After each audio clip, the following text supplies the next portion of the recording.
మన ఇద్దరిలో ఎవరెవరో దేవుడు కూడా పోల్చుకోలేడు. అందుచేత మన స్థానాలు కొన్నాళ్ళు మార్చుకుందాం. నా బాధ్యతలు మీరు మోయగలరో లేదు. మోయలేని వాడిని నేను కాదు, మీరు.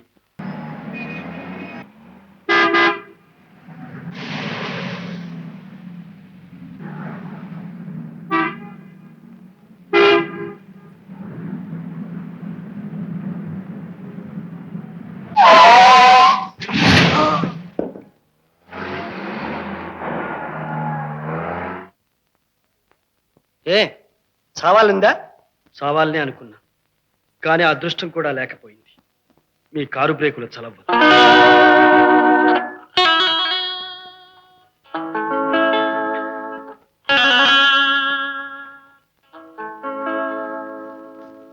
క్షమించండి, వస్తాను.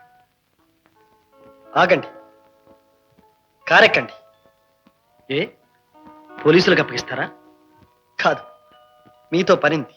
రండి.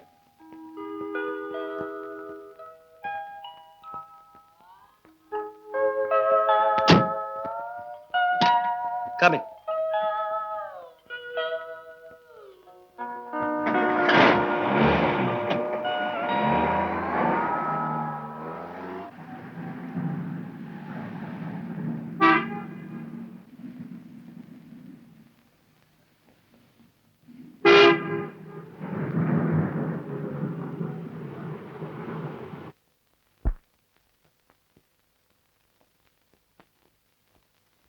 తీసుకోండి విజయ్.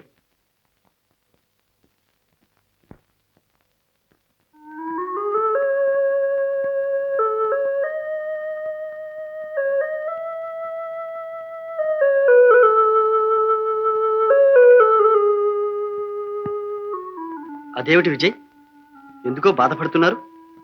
ఏమిటో చెప్పండి ప్లీజ్. మీకు చెప్పిన అర్థం కాని బాధ. అక్కడ ఇంటి దగ్గర మా నాన్న చెల్లెలు కడుపు నిండా తిండి లేక బాధపడుతూ ఉంటే ఇక్కడ నేను నిండారగించను. క్షమించండి. అయితే మీకు ఒక నాన్న చెల్లెలు ఉన్నారన్నమాట. అదృష్టవంతులు మీరు. నాకు ఓ చెల్లెలు ఉంటే ఎంత బాగుండదు. మీరు లేని వారిని గురించి బాధపడుతున్నారు. నేను ఉన్నవాళ్ళను పోషించలేక బాధపడుతున్నాను. పోషించడం నా బాధ్యత. మీ బాధ్యతను మీరు గుర్తించి కూడా ఇలా పారిపోయి వచ్చారే.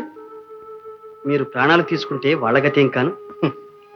బ్రతికుండి నేనేం చేయగలను గనక. బీకాం పాస్ అయి 3 ఏళ్ళయింది. ఎంత ప్రయత్నించినా ఉద్యోగం దొరకలేదు. మాదసలే పేద కుటుంబం. ఆస్తి లేకపోయినా ఆడంబరాలకు పోయి ఉన్న ఒక్క చెల్లెలకి పెద్ద సంబంధమే తెచ్చి పెళ్లి చేశాడు నాన్న. ఆ సంబంధం కోసం ఉన్న ఇల్లు అమ్మింది చాలక తలకు మించిన అప్పులు కూడా చేశాడు. చెల్లెలైనా సుఖపడుతుందనుకున్నా. కానీ ఏ మీ చెల్లెలి భర్త మంచివాడు కాదా? అది కాదు. అప్పులిచ్చిన వాళ్ళు వారంట్ తెచ్చి మా నాన్నను జైలుకు పంపించారు. ఆ దిగులుతో మా అమ్మ మంచం పట్టింది. మందులకని మాకులకని ఎక్కడ లేని డబ్బు కావలసి వచ్చింది. గత్యంతరం లేక మా చెల్లెలికి అత్తవారిచ్చిన నగలు తాకట్టు పెట్టాం. ఆ నగల్ని విడిపించుకోను లేకపోయాం. మా అమ్మను దక్కించుకోను లేకపోయాం. చివరికి మా చెల్లెలి కాపురం చిక్కుల్లో పడింది. అంటే ఏముంది జయబాబు? నగలు తెచ్చే వరకు గుమ్మంలో అడుగు పెట్టొద్దన్నాడు మా చెల్లెలి మామగారు. సుఖంగా భర్తతో కాపురం చేయవలసిన చెల్లెలు పుట్టింట్లోనే కూలిపోతున్నా ఏవీ చేయలేకపోయిన అసమర్థుడి. ఈ ప్రపంచం అంతా డబ్బుతోనే ఉంది జయబాబు. అర్థమైంది. మీ సమస్య బేదరికం. డబ్బుంటే సుఖం ఉంటుందని, డబ్బుతో అన్ని సమస్యలు పరిష్కరించుకోవచ్చని మీరు అపోహపడుతున్నారు. కానీ డబ్బు లేని బాధ కంటే డబ్బున్న బాధ మరీ ఎక్కువ విజయ్. డబ్బుంటే బాధ. అర్థమైంది రండి.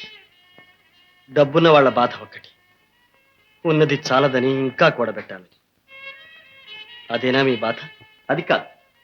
నా సంగతే తీసుకోండి.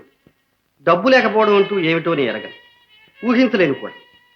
తరతరాల నుండి మాది జాగీర్దార్ల వంశం. 3 ఏళ్లుగా నేను అమెరికాలో ఆటోమొబైల్ ఇంజనీరింగ్ చదువుతున్నాను. నాన్నగారు కావలసినంత డబ్బు పంపడం, నేను హాయిగా ఖర్చు పెట్టుకోవడం, అంతే తెలుసు నాకు. సుమారు 1 నెల రోజుల క్రితం కేబుల్ వచ్చింది. నాన్నగారికి సీరియస్గా ఉందని వెంటనే బయలుదేరి రమ్మని. ఇంటికి చేరేసరికి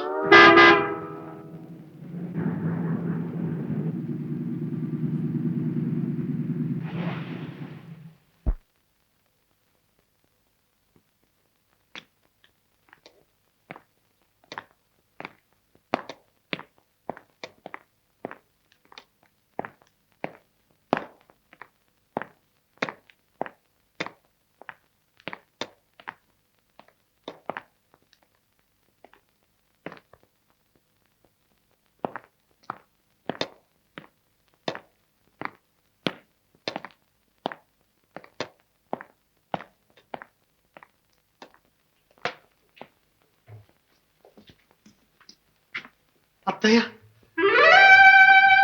బాబు అత్తయ్య వచ్చావా నాయన వచ్చావా అయిపోయింది అంతా అయిపోయింది బాబు ఇంత చిన్న వయసులో నీకెంత కష్టం వచ్చింది పనికి మాలిన దాన్ని కళ్ళు లేని దాన్ని నన్నైనా తీసుకుపోలేదా భగవంతుడు ఊరుకోండమ్మా ఊరుకో తల్లి లేని లోపం లేకుండా చిన్నప్పటి నుంచి అజయ్ బాబుని మీ చేతులతో పెంచారు మీరే ఇలా అధైర్యపడితే ఎలా చివరి చూపులకైనా నోచుకోలేని నిర్భాగ్యుడయ్యాను కాస్త ముందుగా తెలియజేయకపోయారా భానుజీ గారు? జబ్బుగా ఉన్నప్పటి నుంచి మిమ్మల్ని రప్పించాలనే ప్రయత్నించాను అజయ్ బాబు కానీ మీ చదువు ఎక్కడ పాడవుతుందోనని నాన్నగారే వద్దంటూ వచ్చారు ఇంత త్వరలో ఇలా ముంచుకొస్తుందని ఎవ్వరూ అనుకోలేదు 4 కాలాల పాటు నాన్నగారికి సేవ చేయాలనుకున్నాను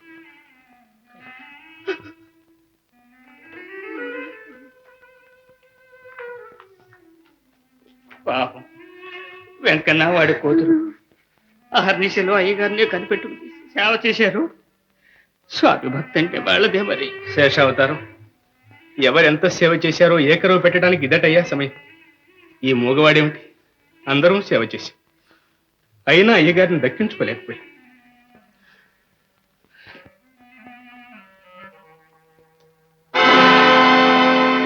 భానుజీ గారు నాన్నగారి గదికి తాళాలు వేశారే? అత్తయ్య గారు మీతో చెప్పలేదా నాన్నగారు ఈ గదిలోనే పరమపదించారు వారు పోయిన నక్షత్రం మంచిది కాదట అందుకని 1 సంవత్సరం పాటు ఈ గది తెరవకూడదని పురోహితులు శాసించారు ఇది విషయం అజయ్ బాబు మన ఫ్యాక్టరీ పనివాళ్లతో వచ్చిన తగాయిదా లేబర్ ట్రిబ్యునల్ దాకా వెళ్ళింది గవర్నమెంట్ తీర్పు ప్రకారంగా ఇప్పుడు మనం 70,000 రూపాయలు పరిహారంగా చెల్లించాలి 70,000? అవునండి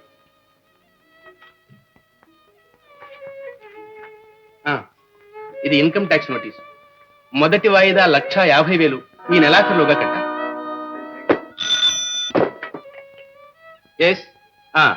నేను భానోజీరావుని మాట్లాడుతున్నాను నో ఈ మాత్రానికి కోర్టులు దావాలు ఎందుకండి అజయ్ బాబు గారు వచ్చేసారుగా వారితో చెప్పి సర్దుబాటు చేయిస్తానులేండి అలాగే కాంట్రాక్టర్ ప్రసాద్ ఈ మధ్య మన ఫ్యాక్టరీకి కొత్త మిషనరీ సప్లై చేశారు ఆ బాబతు 60,000 రూపాయలు ఇవ్వాలి ఇకపోతే ఆగండి నా బుర్ర వేడెక్కిపోయింది నేను వింటున్న కొద్దీ మీరు చెబుతూనే ఉంటారు ఇవాటికి తలనొప్పి లచ్చి ఏందమ్మా బాబు గారికి భోజనం వడ్డించమని మీ అయ్యతో చెప్పు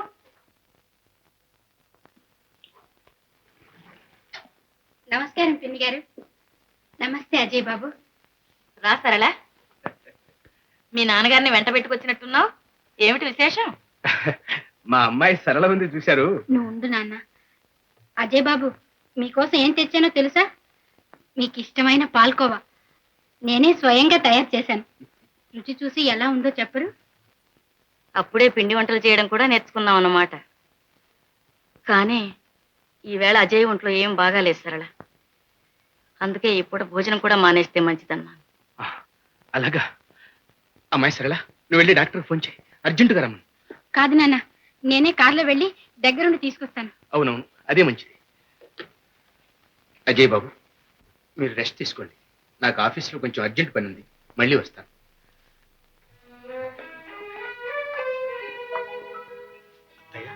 ఏమిటి ఈ జబ్బేమిటి డాక్టర్ ఏమిటి? ఏమీ లేదు నాయన నా భయం నాది వంశాంకురానివి నువ్వొక్కడే మిగిలావు ఇంత ఆస్తి ఉంది ఏ క్షణాన ఎవరికి ఏ దుర్బుద్ధి పుడుతుందో చెప్పలేము అందుచేత ఈ ఇంట్లో వెంకన్న తప్ప ఎవరు ఏమిచ్చినా తినద్దు అంత భయంకరమైన పరిస్థితుల్లో ఉన్నాను నేను. అవును నాయన డబ్బు పాపిష్టిది ఎంత పనైనా చేయిస్తుంది కావలసింది తినడానికి కూడా స్వతంత్రం లేదు ఎందుకే ఐశ్వర్యం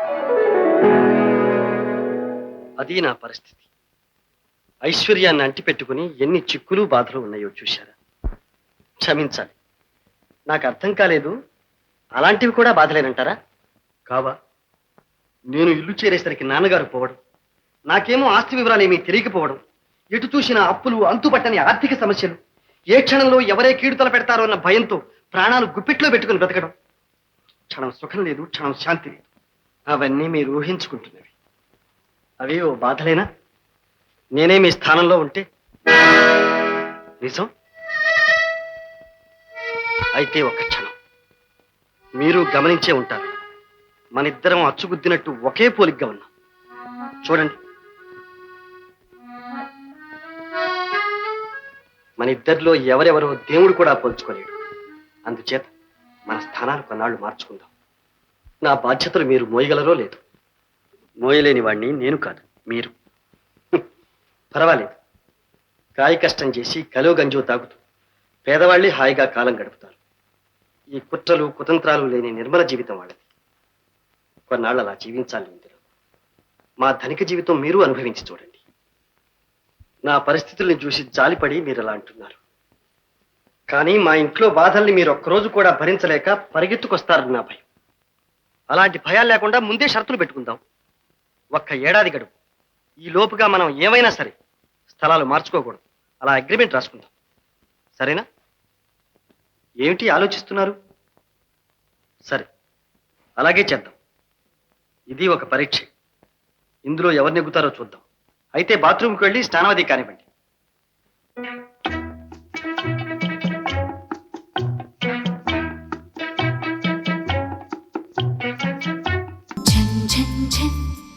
తెలుగు